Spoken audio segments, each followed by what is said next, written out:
রাধে রাধে বন্ধুরা, আমি চলে আসলাম আবার আজকে একটা গাল কলকার ভিডিও নিয়ে। গাল কলকাগুলো কেমন করে করেছিলাম ও কী করে করলাম আর কোনটা ভাল লাগছে তোমরা অবশ্যই কমেন্ট করে বলো কোন গাল কলকাটা ভাল লাগছে। আমি বেশিরভাগ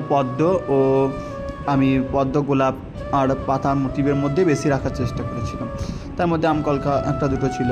এবার সমস্ত তো কলকা ভিডিও করে বা সেটা করে তো পোস্ট করলে অনেকটা ভিডিওটা লং হয়ে যাবে, আর লং ভিডিও মানুষ দেখতেও চায় না, ভালোও লাগে না।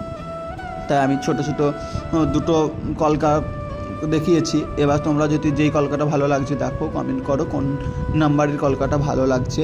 ও তোমাদের স্পেশাল দিনে যদি এত সুন্দর সুন্দর গাল কলকা করতে চাও অবশ্যই আমাকে কমেন্ট করতে পারো বা বুক করতে পারো। আর কোন কলকাটা ভালো লাগছে অবশ্যই তোমরা নাম্বার দিয়ে বলবে কোন কলকাটা বেশি ভালো লাগছে।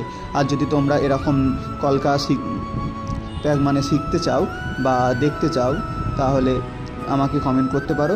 আমি ভিডিওতে সব দেখিয়ে দেবো, আলাদা আলাদা সিঙ্গেল ভিডিও করে আমি পোস্ট করে দেবো। আর ভিডিওটা অনেকটা বড় হবে বলে আমি কলকাটা আর সমস্ত কলকা করিনি। টোটাল আমার এখানে 20টা কলকা আছে।